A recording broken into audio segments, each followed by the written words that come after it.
How do I search for an element in an array? What is the most efficient way to search? How do I know when an algorithm is efficient? This is Maggie from Design Code Debug Repeat. Welcome to the channel. If you're here because you want to learn to program in Java, you're in the right place. This is the 43rd video in the Introductory Programming in Java full course and the 4th video of the final lesson, Lesson 7, Arrays and ArrayLists in Java. So far, we've looked at arrays and methods, and reading into an array from a file. Today, we're going to look at some searching and sorting algorithms. Let's get right into it. Once we have an array of data, we might want to find a specific element. This is commonly called searching. With a search, we can answer the following questions. Is an element in an array? If so, at what index? How many times is the element found in the array? The simplest searching algorithm starts at the beginning of the array and examines each element until it finds the element that matches the one we're searching for. This is called a sequential search. This program is called sequentialsearch.java. You can see we have an array of integer called years, and it's been initialized to some literal values. We have some code that asks the user for the year they want to search for, and we store their answer in the variable searchYear. That's the value we're going to search for in the array. We have an integer called foundIndex set to -1. This variable will hold the index of the element if we find it, so the location of the element in the array. If we don't find the element in the array, foundIndex will still hold -1. Imagine the user enters 2000 at the prompt. Then foundIndex will be 0, the index of 2000. If they enter 1954, foundIndex will be 3 once the search has finished executing. And if they enter 1901, foundIndex will be -1 because that value is not in our array. After we obtain the value for searchYear from the user, we have the sequential search loop.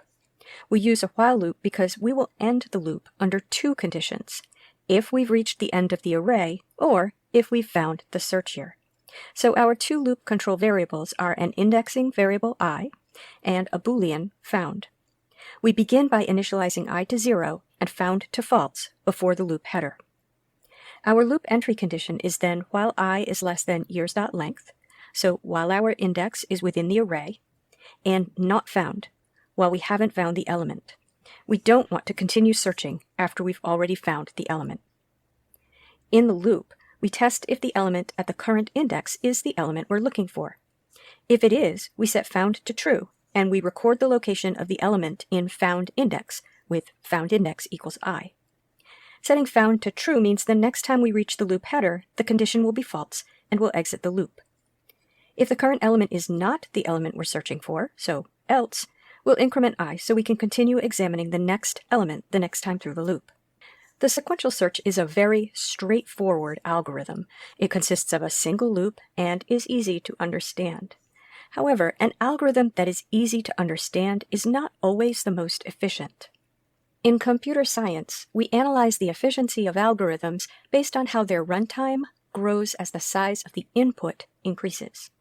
For example, in a sequential search of an array of size 100, if the element is not in the array, we must check all 100 elements. For an array of size 50, we make 50 comparisons, and for an array of 1 million, we make 1 million comparisons. This is the worst-case scenario. More generally, for an array of size n, the worst case requires n comparisons. When talking about how an algorithm's runtime scales, we often use something called Big O notation. This notation describes how the number of steps in an algorithm grows as n increases. For sequential search, we say the worst-case runtime is O, open parentheses n, close parentheses, pronounced Big O of n, meaning that as the input size grows, the number of comparisons increases at the same rate. The best case requires only 1 comparison if the element is found at the start, and the average case requires approximately n over 2 comparisons. Since we're only concerned with general growth, we still describe this as Big O of n. This graph shows the worst-case runtime on the y-axis for different input sizes on the x-axis. Now, consider a search algorithm where the worst-case runtime grows much more slowly, proportional to the logarithm of n. This is called Big O of log n time complexity. You can see from the graph that big O of log n grows much more slowly than big O of n, especially as n becomes large. This efficient search algorithm is called a binary search. However, to use it, the array must be sorted first. The code for a binary search is not as simple as the sequential search, but the concept behind it is easy to understand. Let's start by sorting our array so that we can perform an efficient binary search. This program is called sortandsearch.java. We have our same array of integer called years. Our first block of code is the sorting code. This will sort our array from smallest to largest. There are many different sorting algorithms. This one is called a selection sort. A selection sort works by partitioning the array into two parts, the sorted part to the left and the unsorted part to the right. When we start, the entire array is the unsorted part. We then take passes over the array. Each time we pass over the array, we find the smallest element in the unsorted part and swap it with the first element of the unsorted part. Once we've completed that pass, the smallest element joins the sorted part of the array, and the unsorted part shrinks by one element. To illustrate this algorithm, I'm going to run an example in visualalgo.net. This is a free site that has interactive demonstrations of many algorithms, including many searching and sorting algorithms. In this visualization, the blue bars are the unsorted part of the array. When we start, the entire array is unsorted. The red bar marks the smallest element in the unsorted part of the array. As we pass over the unsorted part of the array, each time an element that's smaller than the smallest so far is found, its bar turns red. It is the smallest so far. Once the pass is complete, the first element in the unsorted part of the array will be swapped with the element at the red bar, and it will turn orange. The orange bar represents the sorted part of the array. I'll include a link to visualalgo.net in the description of the video. I encourage you to play around with it. You'll notice that it takes n-1 passes to sort the array, and in each pass we are looping over the unsorted part of the array, which starts at n elements and decreases with each pass. Now that you have an intuitive sense of how this algorithm works from watching it execute, let's look back at the sorting code in sortandsearch.java. Let's look at it from the inside out, starting with the pass that finds the smallest element in the unsorted part of the array. That code is on lines 15 to 20. You know how to find the smallest element in a loop. You use a most wanted holder variable. Our most wanted holder variable is called smallest. Now, our variable is holding the index of the smallest element, not the smallest element itself. One thing that can be tricky when working with array algorithms is being clear about which variables are indices into the array, so basically pointing to array elements, and which variables are holding array elements. It's hardest when you have an array of integers like we have here, because indices are integers and array elements are also integers. When I step through an algorithm like this by hand, I draw an index as an arrow pointing into the array. The variable start will be the index of the first element of the unsorted part of the array. We set smallest equal to that element, and then we loop from the next element to the end of the array, comparing each element in the unsorted part of the array to smallest, with the line if years sub I is less than years sub smallest. If the current element is smaller, we replace smallest with the index of the current element. When this loop is done, we have the index of the smallest element in the unsorted part of the array stored in the variable smallest. The next block of code from lines 21 to 23 is swap code. Here we swap the smallest element in the unsorted part of the array with the first element in the unsorted part of the array. Swapping code always needs to use a temporary variable to hold one of the values being swapped, otherwise it will get written over. Here we're putting the first element in the unsorted partition into temp, then putting the smallest value in that location, then putting the first element where the smallest was. Now that code is one pass. On line 14, we have the header for the loop that controls the number of passes. That is for int start equals 0, start less than years.length minus 1, start plus plus. Start is the index of the first element of the unsorted part of the array. The first time we make a pass, the whole array is unsorted, so we start at 0. After the first pass, element 0 is sorted, and the unsorted part of the array begins at element 1. Each time we make a pass, we add one element to the sorted part of the array, so the unsorted part begins one index past that. So On the second pass, the unsorted part starts at element 1, then on the next pass, the unsorted part starts at element 2, until the unsorted part starts at the second to last element, and we're comparing it to the last element.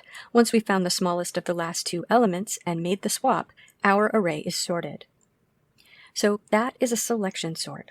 I recommend you play with it in Visual Algo until it's intuitive, then run through some examples by hand, then step through the code in the debugger, and finally step through the code by hand. If you're feeling ambitious, try writing this algorithm yourself without looking at the code. Now that we have our sorted array, we can search in the array with a binary search. Here's an intuitive way to understand a binary search. Suppose your friend tells you they're thinking of a number between 1 and 100, and after you guess, if you don't guess correctly, they'll tell you if your guess is too high or too low. You repeat that until you guess the number.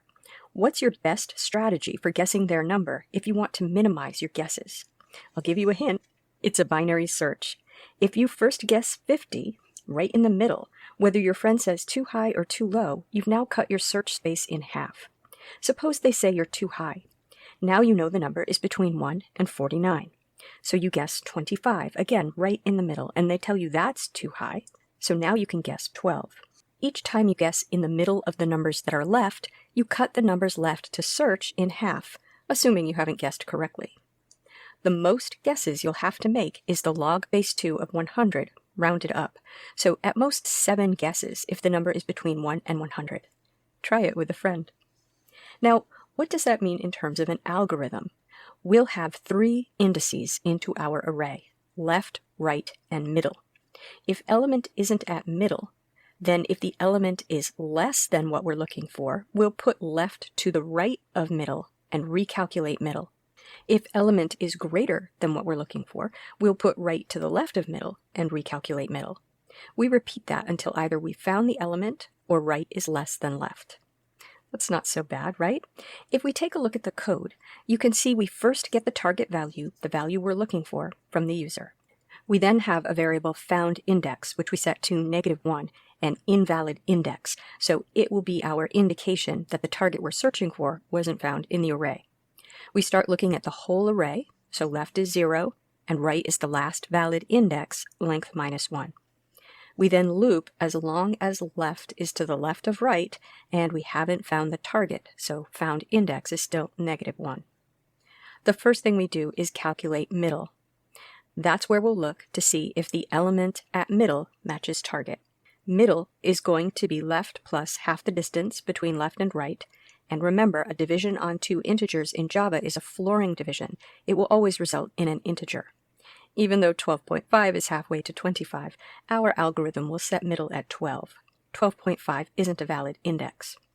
We then compare and adjust our indices accordingly.